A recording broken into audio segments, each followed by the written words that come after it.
So gonorrhea is a sexually transmitted disease caused by Neisseria gonorrhoeae, that is a gram-negative bacteria, and it leads to genitourinary tract infections such as urethritis, cervicitis, pelvic inflammatory disease, and epididymitis. It can be transmitted from mother to child. In women, it can lead to infertility or ectopic pregnancy. ठीक है? So this is in general information about gonorrhea. Now treatment of gonorrhea. So gonorrhea के साथ में complication क्या है? So gonorrhea. So patients infected with gonorrhea are often co-infected with chlamydia trachomatis. This is the complication with gonorrhea. ठीक है? Patients infected with Neisseria gonorrhoeae are often co-infected with chlamydia trachomatis. Therefore, all recommended treatment regimens for gonorrhea include antibiotic therapy directed against chlamydia species unless chlamydia has been ruled out. Okay. So now treatment for uncomplicated gonorrhea. Uncomplicated gonorrhea.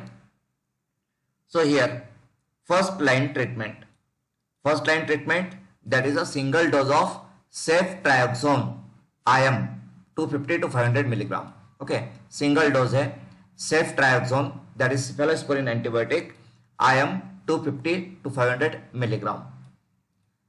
In case of chlamydia co-infection has not been ruled out.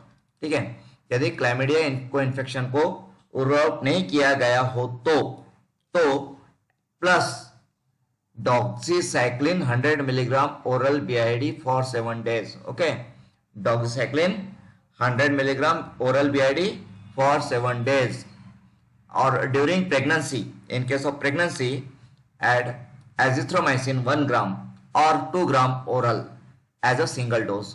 तो azithromycin का single dose है, doxycycline का 7 days का dose है, ये भी BID है, और ये 1 ग्राम और 2 gram oral as single dose है एजिथ्रोमाइसिन. ओके, अनकॉम्प्लिकेटेड गोनोरिया में. Then complicated gonorrhoea. In case of complicated gonorrhoea, single dose ceftriaxone IM plus doxycycline per oral for 10 to 14 days. Complicated gonorrhoea में ceftriaxone तो उतना ही है, but doxycycline का जो dose है it is for 10 to 14 days orally. Okay, and in case of DGI, that is disseminated gonococcal co-infection, ceftriaxone IV है यहाँ पे. Okay, earlier it was IM. ठीक है, यहाँ पे ये IM था और यहाँ पे IV है. IV every 24 hours for 7 days. It is for 7 days. So in case chlamydia infection has not been ruled out, so plus doxycycline oral BID for 7 days. Then drainage of purulent joints. So यहाँ पे note about the treatment. तो treatment के बारे में क्या note है देखिए. In all patients, evaluate and treat the patient's sexual partners from the past 60 days. And test of cure should be done in all patients. Okay, this is important note. So now यहाँ पे cefixime may be given as an alternative agent if ceftriaxone is not available or if patient refused or has contraindications to IM injection. Okay, cefixime can also be given instead of ceftriaxone. Then spectinomycin may be used as an alternative regimen in combination with a single oral dose of azithromycin in patients allergic to cephalosporins or in patients who are pregnant. Okay, so spectinomycin plus azithromycin ये combination भी दे सकते हैं. Okay, then azithromycin is better than doxycycline. Azithromycin is better than doxycycline due to its convenience and increased compliance of single dose therapy and lower prevalence of gonococcal resistance. Okay, so this is about the treatment of gonorrhea. Now next let's move to the syphilis. Syphilis is also a sexually transmitted disease. You know about syphilis. So syphilis is a sexually transmitted bacterial disease caused by the spirochete Treponema pallidum. It can be transmitted from mother to child. The disease starts as a canker, that is a painless sore typically on genitals, rectum or mouth. If left untreated, it can progress to a chronic systemic disease that can cause major damage to important organs like heart and brain. Syphilis is also known as the great imitator, as it may cause symptoms similar to many other diseases. Okay, so this is the general information about syphilis. Now treatment of syphilis.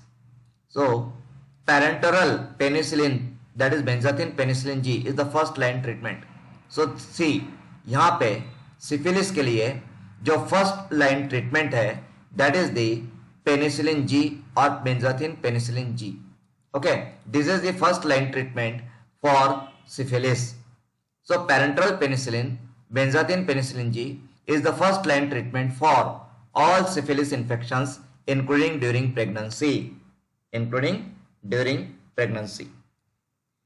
Penicillin should be administered after the infection has been confirmed. Okay, infection has been confirmed. Treatment with adequate penicillin ends infectivity within 24 to 48 hours. कितने समय में? Within 24 to 48 hours. See, treatment with adequate penicillin ends infectivity within 24 to 48 hours. Oral penicillin preparations like penicillin के oral preparation में ampicillin, amoxicillin, etc. So oral penicillin preparations are not effective for the treatment of syphilis. So ampicillin, amoxicillin are not effective. Only parenteral penicillin और उसमें भी penicillin G, benzathine penicillin ये effective है. Okay. Now primary, secondary or early latent syphilis, that is less than 1 year's duration. तो ये जो है primary, secondary and early latent syphilis के ट्रीटमेंट के लिए बेंजाथिन पेनिसिलिन जी, डोज कितना है उसका? So dose is 2.4 million units, that is equivalent to 1.8 gram intramuscular in a single dose of benzathine penicillin. कितना dose?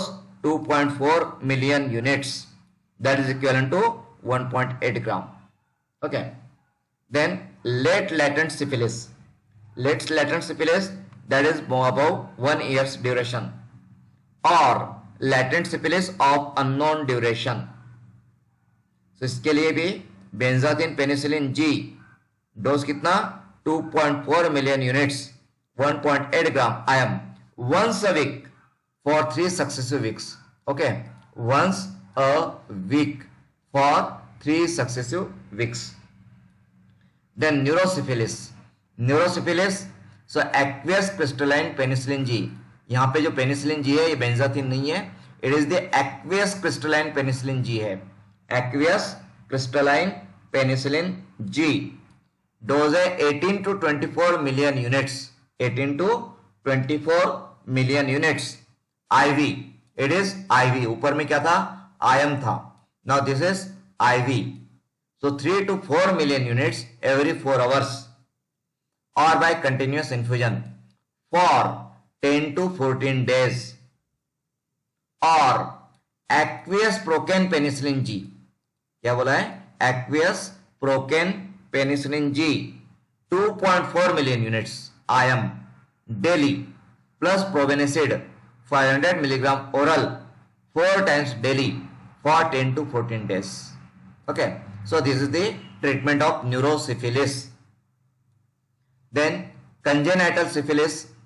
So in case of congenital syphilis, infants with proven or highly probable disease, so aqueous crystalline penicillin G, यहाँ पे भी aqueous crystalline penicillin G है, 50,000 units per kg IV every 12 hours during the first 7 days of life and every 8 hours thereafter for a total of 10 days. Or procaine penicillin G. Okay, procaine penicillin G, 50,000 units per kg IM daily for 10 days. Okay, so this is the treatment for congenital syphilis. Now यदि किसी patient को penicillin की allergy है तो what is the alternative treatment penicillin की allergy के case में? सो penicillin allergic patients, तो पेनिसिलिन की एलर्जी के केस में प्राइमरी, सेकेंडरी और अर्ली लैटेंट सिफिलिस के लिए treatment is doxycycline 100 milligram oral BID for 14 days or tetracycline 500 milligram oral QID for 14 days or ceftriaxone 1 gram IM or IV daily for 8 to 10 days. Okay, तो यहाँ पे doxycycline का जो dose है 100 milligram है but for 14 days है। Tetracycline का dose 500 milligram है और ये भी QID है फॉर 14 डेज है। बट जो हमने ऊपर बेंजाथिन पेनिसिलिन देखा है तो बेंजाथिन पेनिसिलिन या पेनिसिलिन जी का सिंगल डोज सफिशिएंट है, single dose of penicillin G. जबकि डॉक्सीसाइक्लिन हो या टेट्रासाइक्लिन है तो या सेफ्ट्राइक्सोन है तो इसके मल्टीपल डोजेस की जरूरत होती है। Okay, then late latent syphilis, late latent syphilis में doxycycline 100 milligram oral BID for 28 days है, 28 डेज, ठीक है, और टेट्रासाइक्लिन 500 मिलीग्राम फॉर 28 डेज, ये भी 28 डेज के लिए टेट्रासाइक्लिन भी। ओके, नाउ यहां पे जब हम पेनिसिलिन एडमिनिस्टर करते हैं टू ट्रीट सिफिलिस, सिफिलिस को ट्रीट करने के लिए जब पेनिसिलिन एडमिनिस्टर करते हैं तो वहां पे एक रिएक्शन होती है that is known as Jarisch Herxheimer reaction. तो ये जो रिएक्शन आती है ये पेनिसिलिन के इफेक्ट के वजह से आती है। जब पेनिसिलिन बैक्टीरिया को किल करता है, ट्रिपोनेमा पैलिडम बैक्टीरिया है, उस बैक्टीरिया को जब पेनिसिलिन, बेंजाथिन पेनिसिलिन या पेनिसिलिन जी जब उस बैक्टीरिया को किल करता है तो उसकी जो डेड बॉडीज है उसका जब लाइसिस होता है, वो ब्रेकडाउन होती है उसकी सेल डेड बॉडी बैक्टीरिया की, तो उसमें से जो केमिकल्स या जो पॉइजन्स या टॉक्सिन्स बाहर आते हैं उसके वजह से ये रिएक्शन होती है। तो ये रिएक्शन है, इसका मतलब पेनिसिलिन का काम चल रहा है, पेनिसिलिन काम कर रहा है, ठीक है। सो ये रिएक्शन क्या होती है? सी, इस रिएक्शन में see penicillin injected in a syphilitic patient में produce shivering, fever, myalgia, exacerbation of lesions, even vascular collapse, जिसके सिम्टम्स है, ठीक है। This is due to sudden release of spirochetal lytic products, sudden release of spirochetal lytic product. Spirochetal lytic product मतलब जो bacteria है Treponema pallidum, उसके death होने के बाद में उसकी जो डेड बॉडी है वो ब्रेक हो जाने के बाद में जो प्रोडक्ट्स रिलीज होते हैं, सो उसके वजह से रिएक्शन होती है and this reaction last for 12 to 72 hours. Okay, it does not recur and does not need interruption of therapy. Aspirin and sedation provide a relief of symptoms, ठीक है। So this is the Jarisch Herxheimer reaction जो कि penicillin treatment में आपको दिखाई देगी syphilitic patient में। Then अब आगे हम चलते हैं हिपेटाइटिस की तरफ, ठीक है। Hepatitis that is the inflammation of the liver and inflammation of liver के कई सारे कारण हो सकते हैं, जैसे कि उसमें आपका ड्रग्स की वजह से भी हो सकता है। तो जैसे हमने अभी एंटी ट्यूबरकुलर ड्रग्स देखा है, तो सभी एंटी ट्यूबरकुलर ड्रग्स में हिपेटोटॉक्सिक है, hepatotoxicity is there, hepatitis can be there. Okay, तो ड्रग इंड्यूस्ड हिपेटाइटिस हो सकता है या फिर अल्कोहल रिलेटेड भी हिपेटाइटिस हो सकता है, ठीक है, अल्कोहल की वजह से। और वायरल हिपेटाइटिस भी है, वायरल हिपेटाइटिस। अगर हम वायरल हिपेटाइटिस की बात करेंगे तो वायरल हिपेटाइटिस में hepatitis A, hepatitis B, hepatitis C, hepatitis D and hepatitis E, तो ये 5 टाइप्स के वायरल हिपेटाइटिस है। हम लोग यहाँ पे जो ट्रीटमेंट अभी देखने वाले हैं that is for viral hepatitis, क्योंकि हम ड्रग फॉर इन्फेक्शन देख रहे हैं, ड्रग्स फॉर इन्फेक्शन, तो हम यहाँ पे वायरल हिपेटाइटिस की बात करेंगे। अल्कोहल रिलेटेड हिपेटाइटिस या ड्रग इंड्यूस्ड हिपेटाइटिस की यहाँ पे हम बात नहीं करने वाले, ठीक है। सो सी ड्रग्स फॉर हिपेटाइटिस मतलब viral hepatitis. So D, inflammation of the liver is known as hepatitis. The term viral hepatitis refers to the infection of the liver caused by hepatotropic viruses. Okay. Now here ये एक algorithm है जहां पे treatment of hepatitis मैंने explain करने की कोशिश की है. So treatment of viral hepatitis. So viral hepatitis can be of two types, acute hepatitis and chronic hepatitis. Acute में there can be hepatitis A, hepatitis B and hepatitis C. Now treatment of hepatitis A. So there is no need of antiviral therapy. No antiviral therapy is required to treat hepatitis A. Supportive therapy and bed rest may be necessary. Okay, supportive therapy and bed rest for hepatitis A. Hepatitis B, no specific treatment. No specific treatment is there for acute hepatitis B. Supportive therapy can be given. In case of severe acute hepatitis B, severe acute, treatment with lamivudine or telbudine or entecavir is recommended. Treatment with lamivudine or telbudine or entecavir is recommended. Okay, अगर severe acute hepatitis B है तो lamivudine, telbudine और entecavir. And hepatitis C के case में acute hepatitis C है तो treatment में be delayed for 8 to 12 weeks. क्योंकि एक्यूट अगर है तो उसकी सेल्फ रिकवरी हो सकती है. सेल्फ रिकवरी के लिए वेट करना चाहिए 8 to 12 वीक्स के तक. ठीक है, and then we can start the treatment. Then treat with combination of anti HCV drugs. तो यहाँ पे combination of anti hepatitis C जो ड्रग्स है, एंटी हेपेटाइटिस सी ड्रग्स, ठीक है, तो उसका कॉम्बिनेशन यहां पे यूज करना है, not a single drug, combination. तो ये एंटी एचसीवी ड्रग्स कौन से है ये हम आगे देखने वाले हैं. देन हम क्रोनिक हेपेटाइटिस की बात करते हैं. तो क्रोनिक हेपेटाइटिस में there are two types, hepatitis B and hepatitis C, B and C. Hepatitis B के केस में एंटी एचबीवी ड्रग्स है. एंटी एचबीवी ड्रग्स कौन से हैं? सो Adefovir digoxil, okay, then entecavir, then interferon alpha 2A, then lamivudine, then tenofovir. और अगर and stage है तो लिवर ट्रांसप्लांट. एंड स्टेज पे क्या है? Liver transplant. और हेपेटाइटिस सी में, हेपेटाइटिस सी के केस में combination of anti HCV drugs. तो ये एंटी एचसीवी ड्रग्स क्या है वो हम अभी आगे देखेंगे. ठीक है, तो चलिए आगे बढ़ते हैं. So anti HBV drug hepatitis B के लिए, treatment of hepatitis B. So hepatitis B में here also drug name, then mechanism of action, dosage, adverse effects and interactions. Okay, so drug name is adefovir dipivoxil. Adefovir dipivoxil. Mechanism of action, it inhibits HBV DNA polymerase, gets incorporated into HBV DNA, resulting in termination of the DNA chain and inhibition of DNA replication.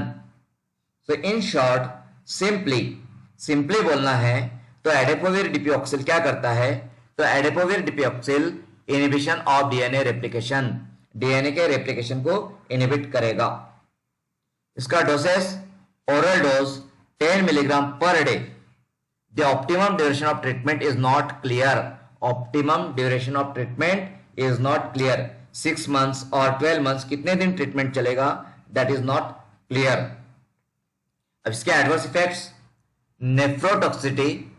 GI effects include nausea, vomiting, diarrhea, abdominal pain and pancreatitis, weakness, lactic acidosis and severe hepatomegaly with steatosis. Okay. Then interactions, increased risk of nephrotoxicity with other nephrotoxic drugs. Increased risk of nephrotoxicity. Okay. अब यदि ये chronic treatment है, the treatment is chronic. और जब भी chronic treatment रहेगी, long term treatment रहेगी, तो एडवर्स इफेक्ट भी होने वाले हैं, लॉन्ग टर्म एडवर्स इफेक्ट होने वाले हैं. Then next anti HBV drug is entecavir. Entecavir, so इसका mechanism of action, it inhibits reverse transcription, DNA replication and transcription in the viral replication process. तो ये भी replication process को inhibit करता है। ठीक है, तो इसका डोज है फॉर 16 ईयर्स एंड ओल्डर के लिए, 16 years and older 0.5 milligram oral once daily. Then adverse effects: hepatic encephalopathy, renal failure, anaphylactoid reactions, lactic acidosis, peripheral edema, ascites, hematuria, hepatomegaly, fever, headache, fatigue, dyspepsia, vomiting, nausea, diarrhea, drowsiness, insomnia, abdominal pain, dizziness, alopecia. Okay, and drug interactions. So co-administration of entecavir with drugs that reduce renal function or compete for active tubular secretion may increase serum concentration of either entecavir or the co-administered drugs. ठीक है, serum concentration increase होगा administered drug का या एंटिकाविर का। तो ये जो भी ड्रग्स हम देख रहे हैं अभी, anti HBV drugs, these are the anti HBV drug. तो एंटी एचबीवी ड्रग्स में next is interferon alpha 2A, interferon alpha 2A। So it stimulates natural antiviral response of host. Natural antiviral response मतलब हमारी immunity, antiviral immunity, जो immunity है उस immunity को stimulate करता है। ओके, देन इसका dose subcutaneous adult dose 2.5 to 5 million units per meter square 3 times per week for 4 to 6 months. Okay, 4 to 6 months 3 times per week and 2.5 to 5 million units पर metre square. Body के surface area पे depend करेगा। इसका जो dose है interferon alpha 2A का dose ये body के सरफेस एरिया पे डिपेंड करता है। It doesn't depend on the weight. Normally जो डोजेस हमने देखे वो बॉडी वेट पे हम कैलकुलेट करते हैं, बट इसका जो डोज है ये बॉडी सरफेस एरिया पे है, यूनिट्स पर metre square body surface area. ठीक है, देन इसके adverse effect depressive illness, suicidal behaviour, insomnia, flu like symptoms, headache, dizziness, paraesthesia, GI disturbances, bone marrow depression, marked increase in triglyceride levels, GI hemorrhage, severe infections, pulmonary infiltrates or pulmonary function impairment. These are the adverse effects of interferon alpha 2A. तो यहाँ पे suicidal behaviour भी है इसका adverse effect, suicidal behaviour. Okay, then इसके interactions, drug interactions. So reduces theophylline clearance. Theophylline CNS stimulant है, tea में active ingredient है, टी का active ingredient theophylline. So that increase myelosuppression with other myelosuppressive drugs. Okay, then next drugs anti HBV। Next drug is lamivudine. Lamivudine, that is, it stops DNA replication, results in chain termination that causes inhibition of growth of in virus. तो ये भी DNA replication को stop करता है। इसका dose oral adult 100 milligram once daily. Then adverse effect abdominal pain, vomiting, diarrhoea, headache, fever, rash, alopecia, malaise, insomnia, musculoskeletal pain, anaemia, neutropenia, thrombocytopenia, insulin resistance. Okay, ये ध्यान देने वाली बात है, insulin resistance. Then bone fractures, angioedema, lactic acidosis, hepatomegaly with steatosis. Then drug interaction. So many may antagonize the antiviral action of zolcitabine. Severe anemia may occur when used concomitantly with zidovudine. May enhance the adverse effects of emtricitabine. Okay.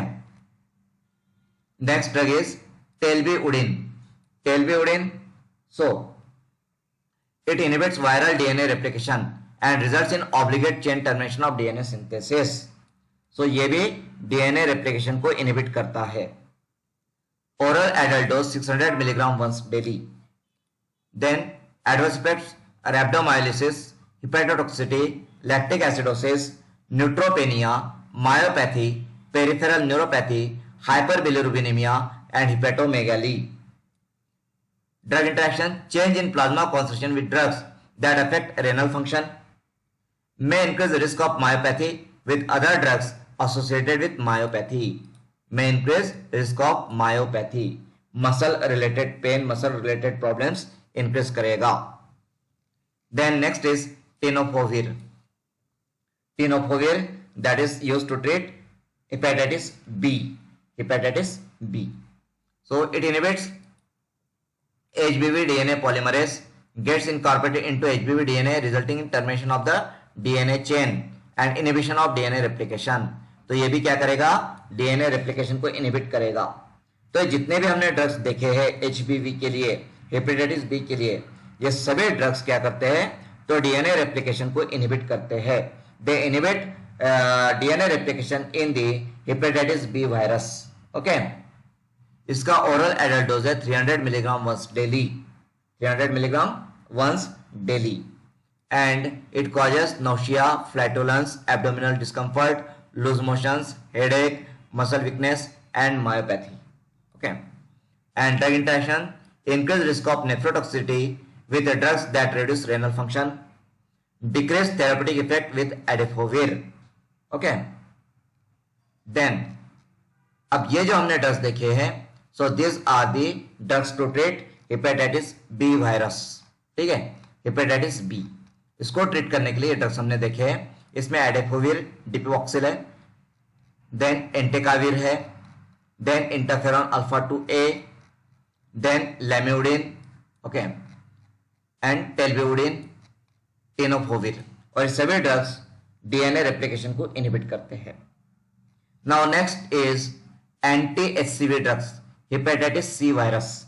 Okay, drugs to treat hepatitis C. Hepatitis C के लिए जो drugs है, तो ये drugs को classify किया गया है according to their mechanism of action.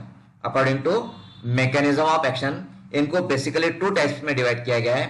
पहला है drug acting antiviral agents, sorry direct acting antiviral agents, और दूसरा है indirect acting antiviral agent.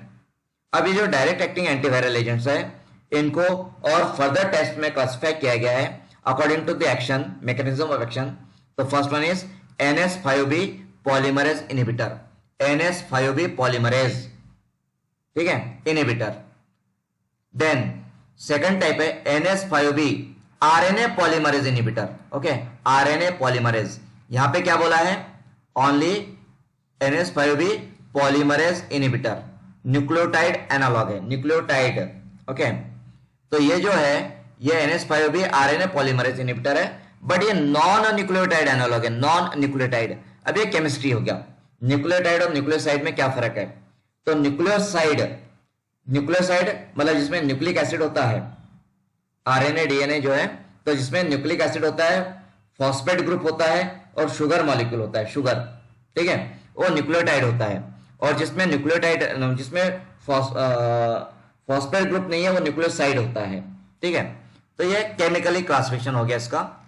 Then next is NS3/4A protease inhibitors. तो ये भी एक एंजाइम है, प्रोटीएज इज एन एंजाइम. इस एंजाइम को इनहिबिट करने वाले ड्रग्स. देन नेक्स्ट है NS5A प्रोटीन इनहिबिटर्स. 5A, यहां पे A आ गया है, ठीक है, 5A प्रोटीन इनहिबिटर्स. अगर आपको ये सब समझना है कि NS5A क्या है, NS5B क्या है, ये पूरा डिटेल यदि समझना है, तो इसके लिए आपको जो हेपेटाइटिस सी वायरस है, हेपेटाइटिस सी वायरस की आपको स्ट्रक्चर को समझना पड़ेगा, वायरल स्ट्रक्चर को, उसके डिटेल में आपको जाना पड़ेगा, तब आपको ये डिटेल समझ में आएगा कि NS5A क्या है. यहाँ पे इतना ध्यान में रखिए कि जो भी NS5A है या NS3/4A है, NS5B है, ये एंजाइम्स है. These are the enzymes. Okay, so NS5A protein inhibitors, ये सभी एंजाइम्स है जो कि वायरस में होते हैं. तो ये एंजाइम्स को इनहिबिट किया जाता है. Okay, so see let's see this drugs. तो जो मोस्टली यूज ड्रग्स है उसमें तो NS5B polymerase inhibitor, polymerase enzyme है, उसे इनहिबिट करने वाला ड्रग. So sofosbuvir, this is the drug sofosbuvir. So hepatitis C के लिए ड्रग है सोफोसबुवीर. इसका डोज है 400 मिलीग्राम वंस डेली. एंड इसके एडवर्स इफेक्ट्स है angioedema, hepatic failure, anaemia, neutropenia, hyperbilirubinaemia, depression, fatigue, headache, nausea, insomnia, anorexia. Okay, then drug interaction. अब ये जो भी ड्रग्स हम लोग इसमें देख रहे हैं हेपेटाइटिस सी के लिए, ये ड्रग्स सिंगली यूज होते नहीं है, सिंगल यूज नहीं है, ये हमेशा कॉम्बिनेशन में यूज होंगे। Okay, always combination of this drugs are used to treat hepatitis C. ठीक है, सो सोफोस्बोविर in combination with ledipasvir, declatasvir or cimeprevir should be avoided with amiodarone. Okay, due to the risk of abnormally slow heartbeats. Okay, intestinal p glycoprotein। अब ये p glycoprotein है, ये क्या है? तो ये भी हमने इफ्लक्सेशन जो कंसेप्ट देखिए, इफ्लक्सेशन, ओके, इफ्लक्स फिनोमिनॉन, उसमें हमने ये पीजीपी ग्लाइकोप्रोटीन डिटेल में स्टडी किए हैं। ठीक है, so intestinal P glycoprotein inducers such as rifampicin and Saint John's wort can reduce the bioavailability of sofosbuvir. Okay, then NS5B RNA polymerase inhibitor जो कि नॉन न्यूक्लियोसाइड एनालॉग है, non nucleoside analogue, तो इसका that is the डेसाबुविर। तो इसका dose है oral two 50 milligram twice daily. Dasabuvir must always be administered together with ombitasvir और paritaprevir. Okay, so it is always administered with either ombitasvir और paritaprevir. ठीक है, PARITAPREVI, पैरिटाप्रेविर और रिटोनाविर। ओके, तो dasabuvir is always given in combination with ombitasvir और paritaprevir और ritonavir. Okay, इसका adverse effects है, adverse reactions of dasabuvir combination include fatigue, nausea, vomiting, diarrhoea, anaemia, angioedema etcetera. Then इसका drug interaction है, co-administration of dasabovir combinations with enzyme inducers may lead to an increased risk of adverse reactions and ALT elevation. ALT enzyme related to liver, ALT elevation. Co-administration of dasabovir combinations with ethinyl estradiol may lead to increased risk of ALT elevations. ठीक है, then next drug is cimeprevir 150 milligram per day and adverse effect nausea, headache, dyspnea, fatigue, rashes and photosensitivity. Drug interaction, so clinically significant interactions occur with rifampin, statins, NNRTI and protease inhibitor antiretroviral drugs, that is anti-HIV drugs, anti-HIV. So the other drugs of this class are, अब इसी class में ये जो class है, कौन सा class? NH3,4A protease inhibitors. इस class में हमने जो ड्रग देखे दैट इज सिमेप्रेविर देखा हमने इसमें। ठीक है, बट सिमेप्रेविर के अलावा जो अदर ड्रग्स है वो है ग्लेकाप्रेविर, असुनाप्रेविर, ओक्सिलाप्रेविर, ग्राजोप्रेविर एंड पैरिटाप्रेविर, ये अदर ड्रग्स है इसी क्लास के। देन NS5A प्रोटीन इनहिबिटर्स, सो इसमें डेक्लाटास्विर 60 मिलीग्राम पर डे का इसका डोज है। Headache, fatigue, abdominal pain, alopecia, anaemia and rarely allergy, ये इसके एडवर्स इफेक्ट्स है। And the usual dose is reduced to 30 milligram per day in patients receiving CYP3A inhibitors and increased to 90 milligram per day in those taking CYP3A inducers। ठीक है, तो ये भी details जो CYP3A का इनहिबिटर्स और inducers है ये हमने मेटाबॉलिज्म चैप्टर में डिटेल में स्टडी किया है। Then next drugs ledipasvir, so it is approved for use in combination with sofosbuvir and is marketed only as a fixed dose combination tablets for once daily dosing। तो ये जो dose tablet होती है इसमें ledipasvir 90 milligram plus sofosbuvir 400 milligram tablet, 1 tablet daily. Okay, 1 tablet daily ये इसका dose है।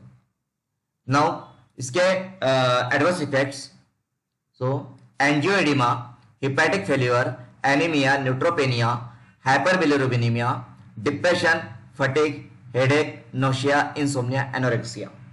Okay, then the ledipasvir plus sofosbuvir combination should not be used in patients being treated with PGP inducers. Okay, PGP inducers.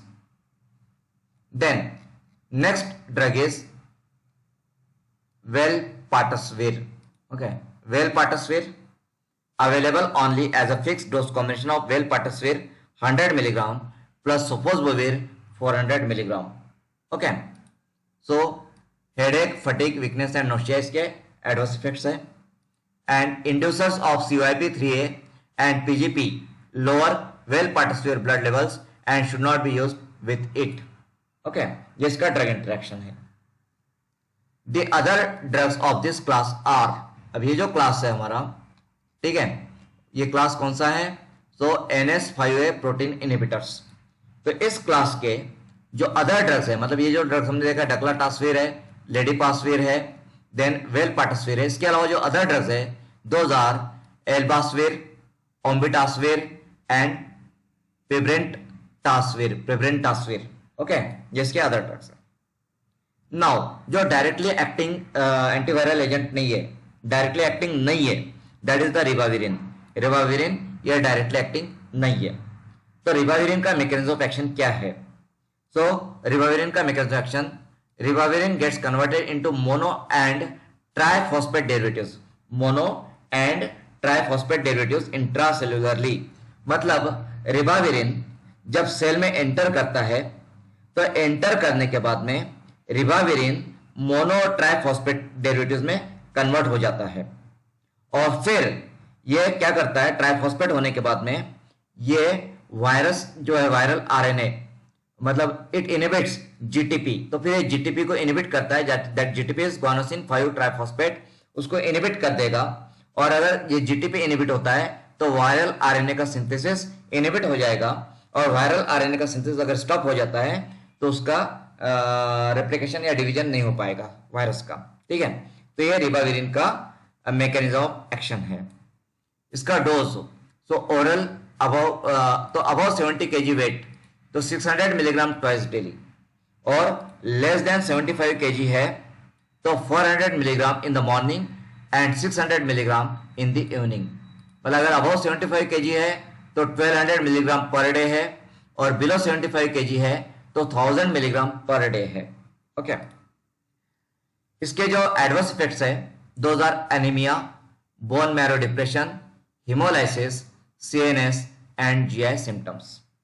Okay, and इसका drug interaction में increase risk of anaemia with zidovudine, decrease bioavailability with antacids containing magnesium, aluminium and simethicone. ठीक है, तो यहां पे हमने hepatitis के drugs देखे हैं। तो आज हम लोगों ने जो ड्रग्स स्टडी किए फॉर इन्फेक्शन, तो उसमें हिपेटाइटिस का पूरा डिटेल में हमने देखा है कि कौन से ड्रग्स अवेलेबल है हिपेटाइटिस के ट्रीटमेंट के लिए। हिपेटाइटिस में hepatitis B and hepatitis C दोनों के लिए जो ड्रग्स अवेलेबल है फिलहाल, वो ड्रग्स हमने देखे हैं।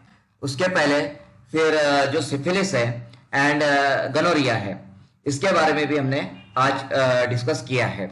ओके, सो आई थिंक कि आज के लिए इतना आपको सफिशिएंट हुआ होगा। ओके, तो उसके बाद में कल जब हम लोग कवर करेंगे तो जो रिमेनिंग ड्रग्स है, ड्रग्स फॉर GI इन्फेक्शंस, जैसे कि पर्टिकुलरली पेप्टिक अल्सर के बारे में हम लोग डिस्कस करेंगे।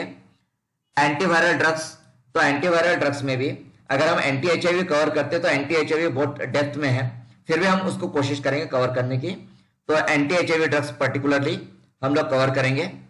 देन एंटी फंगल ड्रग्स है, एंथेल्मिंटिक है, एंटी अमीबिक है एंड टॉपिकल एंटी इन्फेक्टिव्स है। तो हम लोग ट्राई करेंगे कल ये सभी ड्रग्स हमारे कवर हो जाए। ठीक है, तो ड्रग्स फॉर इन्फेक्शंस कल पूरा हम कवर करने की कोशिश करेंगे।